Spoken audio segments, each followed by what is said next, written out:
Bonjour à tous, aujourd'hui nouvelle vidéo toujours sur le thème de l'indépendance financière et aujourd'hui tout particulièrement on va se poser la question comment sortir du cercle vicieux des dettes pour réussir à atteindre l'indépendance financière. La première étape qui est la plus difficile parce qu'il faudra être brutalement honnête avec vous-même, c'est de lister l'intégralité de vos dettes. Donc par exemple vous allez avoir un remboursement pour votre automobile, par exemple vous avez acheté une nouvelle voiture.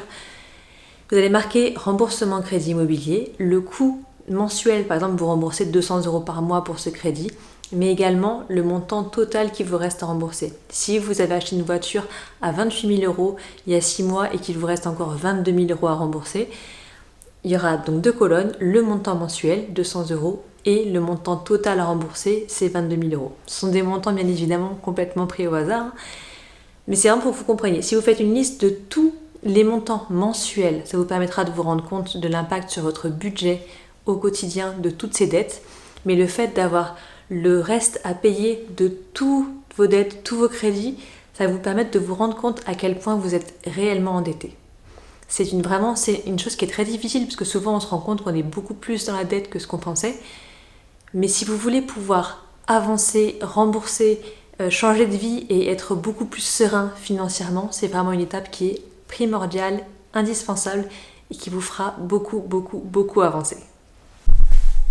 La deuxième étape arrive juste après, c'est accepter l'ensemble de ces dettes, se rendre compte que oui, effectivement, on a contracté des emprunts, on a fait pas mal d'achats à crédit, mais voilà, c'est fait, maintenant le passé est le passé, on ne peut pas revenir en arrière. Par contre, si on a un petit électrochoc et qu'on se rend compte qu'on a vraiment abusé de la vie à crédit, l'utilisation de la dette, ça va vraiment nous permettre de mettre un petit coup de pied en avant pour réussir à changer de mode de vie, à aller plus loin, à devenir de plus en plus minimaliste pour acquérir le plus rapidement possible l'indépendance financière et surtout le remboursement de la dette. La troisième étape, maintenant que vous avez chiffré vos dettes, que vous avez trouvé la motivation, ça va être de passer à l'action. C'est la chose primordiale quand vous voulez commencer à gérer vos finances et à mettre un peu en place le remboursement de vos créances. C'est de mettre en place un budget. Alors c'est pas fun, quand on parle de budget ça fait tout de suite « oh c'est chiffré, c'est chiant, on va devoir se limiter ». Pas nécessairement. La méthode la plus simple pour préparer un budget, élaborer un budget, c'est la méthode qu'on appelle 50-30-20. Ça consiste à utiliser 50% de son revenu pour toutes les dépenses qui sont vraiment essentielles, indispensables. Donc par exemple votre logement, l'eau, la nourriture, l'électricité, le chauffage, vraiment les choses dont on ne peut pas se passer, qui sont vraiment indispensables pour notre vie au quotidien. 30% de votre revenu sera utilisé pour tout ce qui est envie, tout ce qui n'est pas indispensable mais qui vous apporte vraiment quelque chose de très positif dans votre vie. Par exemple, votre box internet, votre abonnement en salle de sport. Et si vous avez vraiment des choses qui vous apportent de la plus-value au quotidien mais qui ne sont pas indispensables, ça fait partie de ces 30%. Et enfin, les 20 derniers pourcents seront consacrés à l'épargne. C'est-à-dire que chaque mois, vous allez épargner 20% de vos revenus.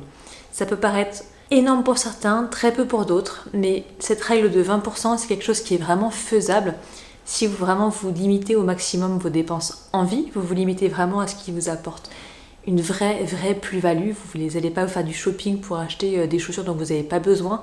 On se contente vraiment du nécessaire et du confort, vraiment le top du confort pour que vous vous sentiez quand même bien dans votre vie, que vous ne soyez pas non plus frustré, que vous ne soyez pas un moine, un ascète qui ne profite pas du tout de la vie. C'est pas du tout le but du minimalisme, mais le but c'est simplement de réussir à vivre mieux avec moins. D'où le nom de ma chaîne YouTube. Après, seconde étape pour le remboursement de vos dettes, c'est de vous débarrasser de ce qui ne vous sert plus. Donc tous les objets qui ont encore de la valeur, qui ne sont pas nécessaires dans votre vie, dont vous ne vous servez pas, vendez-les, séparez-vous-en, faites de la place et ça va forcément générer une entrée d'argent. Si les biens que vous avez achetés, même ceux que vous avez achetés à crédit, que vous n'avez pas fini de rembourser, s'ils ne vous sont pas utiles, qu'aujourd'hui ils sont dans un placard ou sur une étagère stockés et qu'ils ne servent à rien, ils seront plus utiles revendus pour permettre de rembourser les emprunts. Vous pouvez tout simplement faire un vide dressing pour vider votre placard et amener un petit peu d'argent, même si c'est quelques dizaines d'euros par-ci par-là, c'est forcément quelque chose qui sera toujours ça de prix. Vous allez sur Vinted, ça ne vous coûte rien, si ce n'est un petit peu de temps pour mettre en ligne vos articles. Vous pouvez aussi vendre vos articles électroménagers, l'électronique, enfin tout ce qui a un petit peu de valeur sur le bon coin. Comme ça vous permet vraiment de générer pas mal d'entrées d'argent pour vous faire une petite cagnotte qui fera vraiment une mise de base pour le remboursement de vos dettes.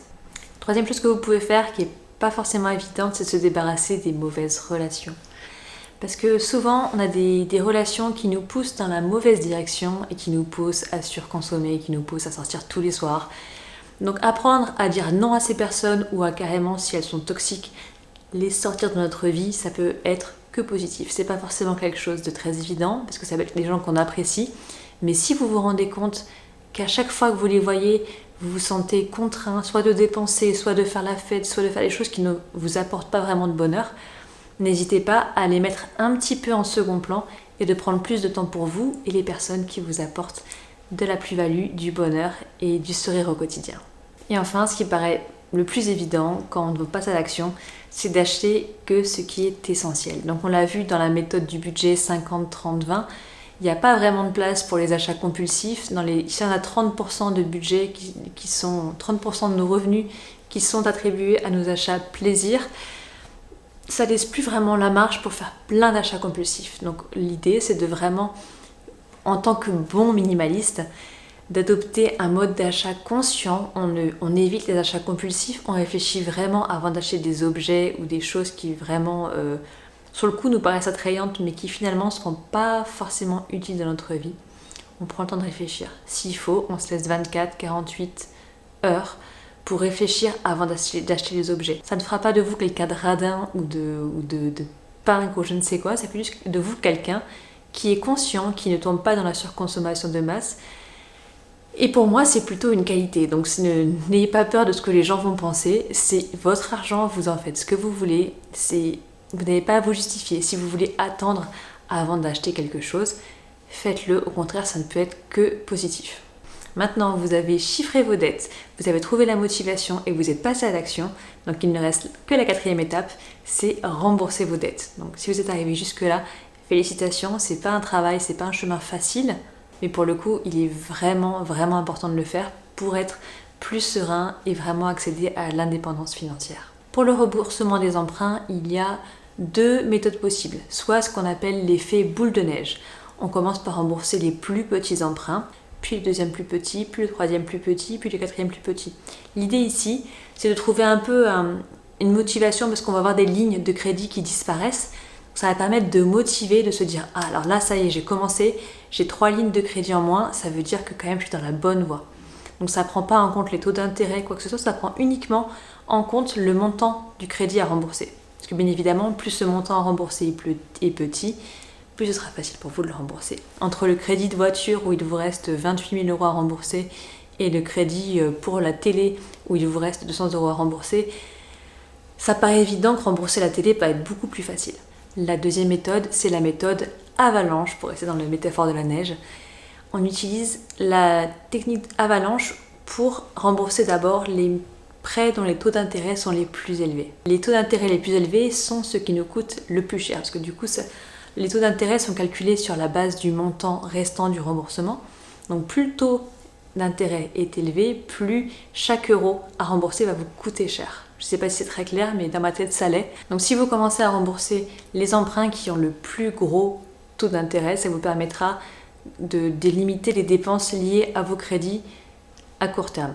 Attention, quelle que soit la méthode que vous choisissez, n'oubliez pas que vous devez rembourser également les mensualités de tous les crédits. Donc même si vous remboursez one shot l'un de vos crédits, n'oubliez pas de compter dans votre budget le remboursement mensuel des autres crédits. Et pour ces deux méthodes, vous allez commencer donc par la première, selon si vous avez choisi la méthode boule de neige ou la méthode avalanche, le premier crédit de votre liste, jusqu'au dernier, jusqu'au jour où vous allez réussir à enfin ne plus avoir aucune dette. Et maintenant que vous avez remboursé toutes vos dettes, les 20% que vous consacrez à l'épargne chaque mois vont pouvoir être vraiment consacrés à une vraie épargne qui pourra vous être utile plus tard, qui pourra vous servir de capital retraite ou bien d'un petit capital pour vous payer des vacances, votre prochaine voiture, sans avoir besoin de recourir à nouveau à la dette et au crédit. Donc pour résumer, pour sortir de la dette grâce au minimalisme, on a plusieurs étapes. D'une, on prend conscience du montant de ses dettes, donc on les chiffre. Deuxièmement, on cherche à savoir pourquoi est-ce qu'on veut rembourser ses dettes. Parce que si on n'a pas vraiment envie de le faire, on ne le fera pas et ça ne sert à rien de perdre du temps à essayer de trouver des méthodes puisqu'on ne va pas le faire. Troisième chose, passez à l'action en réduisant vos dépenses et en mettant en place un budget. Quatrième action, remboursez vos dettes, soit en commençant par la plus petite, soit en commençant par celle qui a le taux d'intérêt le plus élevé. Et cinquième étape, profitez de la vie, félicitez-vous, vous avez réussi à devenir debt-free. Il n'y a pas beaucoup de gens en France qui arrivent à accéder à ce statut, mais pour le coup, vous allez vraiment vous rendre compte à quel point la dette au quotidien, ça nous pèse vraiment sur le système, parce qu'on ne se rend pas forcément compte, mais le fait de savoir qu'on a des crédits à rembourser tous les mois et que ça peut parfois grever 20, 30, 40% du budget, parfois plus, jusqu'à le surendettement. Parfois, il y a des familles qui sont complètement dans le rouge et qui ne peuvent même pas payer leur loyer ou leur facture d'eau tellement ils sont endettés. Rendez-vous compte, ce que vous faites, c'est vraiment génial, c'est top pour vous, c'est top pour la société, c'est top pour tout le monde. Donc je vous félicite, continuez dans cette voie-là et on se retrouve très bientôt pour une nouvelle vidéo sur l'indépendance financière. Prenez soin de vous.